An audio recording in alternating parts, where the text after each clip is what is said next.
I want to talk about the problem with virality that I see. Everyone wants to go viral. Every sales team, every marketing team, every business out there, every aspiring YouTube influencer person, TikToker wants to go viral. Why? Because you get attention, because you can build a following that way, because you can get brand deals and sponsorships. I don't know. People have different reasons for why they want to go viral, but I think the attention is probably one of the big ones. Now, I'm saying this as someone who's gone viral 3 times on Instagram. My biggest one amassed 1.5 million views, and the 2 others amassed mid 6-figure views. What did I get out of something like that? Well, I gained about 2,000 followers after having an initial following of maybe 200 or 300, and that number has gradually dwindled down over the years. That was probably about 2 years ago, and all 3 of those videos happened within the same year, a couple of them only a few months apart. But I got about 2,000 followers from that, and they've been gradually dwindling by the tens, by the hundreds, and at first it bothered me, but then it didn't, because I was like, I don't know why someone would subscribe to someone because they liked a video and then not like the rest of it. I mean, I don't know, isn't that why you check out the rest of their channel? That's what I do. Maybe I'm just picky, I don't know. But I felt like I constantly had to make content in order to keep anyone around. It's like I had to justify my existence. I felt like in order to just maintain or just keep the people I had attracted, I had to keep making stuff, and that's a lot of work to do that. I didn't want to spend all of my days doing that. I had a day job that I had to do. I had a book at the time that I was wanting to write. So I ended up just kind of letting it go, and these are some of the things that I learned from going viral a few times. The first, I think, and probably the biggest, is that you got to know what you're wanting to go viral for. When you have it,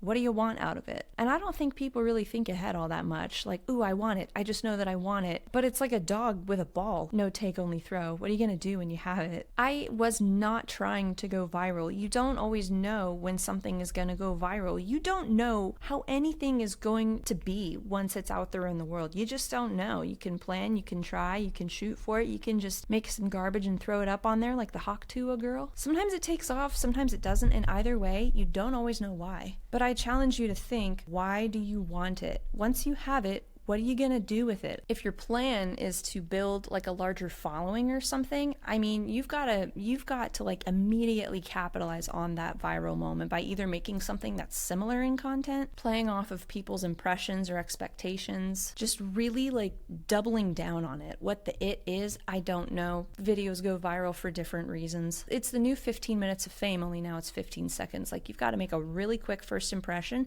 and give people the reason to stick around. So what's that reason? Nowadays, probably who hasn't gone viral? Everyone and their mother. I mean, literally is on TikTok. But a lot of people want virality too because it gives them opportunities. Even nowadays, if you're wanting to publish a book, let's say, and you want to go for a big publisher, they like numbers. They want to know that you've got an audience who's waiting for the next great thing that you're going to do, and then they can capitalize on it and make money off of it. That's why a lot of musicians are streaming their stuff, because they're hoping to get a record deal that way. It's like you have to vet yourself. It's like you have to prove that there is a demand on the internet in order for any big conglomeration or business or corporation or company or something to capitalize on it and give you an opportunity that you might want. So it's just really interesting about virality is like this new shiny fleeting thing, and then everyone wants it, but when you have it, what are you going to do with it? Why do you want it at all? Why does that matter to you? Do you think that's going to help you get more popular? Your stuff is going to get viewed a little bit more? Sometimes it can happen. Sometimes it really can happen. People like Simon Sinek have a really good reason for going viral. I don't know if you watched that TED Talk of his, very, very classic TED Talk, one of the most highly watched ones out there. It started out as TEDx, which is different than TED. It's like more local, less barrier of entry. And his whole thing was start with why. He wrote a book about it and everything. But basically, it was like these 3 circles, like a bullseye kind of looking in front of him. And it was what, how, why, with the why being in the center. It's like this method for selling or presenting or looping people in or marketing, or I guess whatever you want it to be for. And you start with why. This is why we do what we do. This is how we do it. This is what it is. Create demand that way. It's really catchy. It ended up going viral, to my understanding. He capitalized on it by writing a book about it, going a little bit more in depth into it, and now he's like a Brene Brown type figure. And Brene Brown also had a very highly watched TED Talk. I mean, I'm not saying everything comes out of TED. I'm just trying trying to give a more high quality example of the thing I'm trying to explain. But it's really interesting because you can want to go viral for good reasons and you can want to go viral for cheap reasons. Do you want to go viral for vanity, or do you want to go viral because you genuinely think what you have to say is going to better someone? And that's the gripe that I have with social media, that yeah, anyone can be on it, and that's not always a great thing. Sometimes it is, sometimes it's not. But when you got someone going hawk tua on that thing, I don't really think that warrants a million views or a brand deal or a spot on Good Morning America or anything, if you ask me. But if you're someone who just genuinely has something to share that you really believe is going to benefit someone, I would give someone that new 15 seconds of fame. Not every thought deserves to be heard. Not every book deserves to be written. Not every speech deserves to be heard. I'm sorry.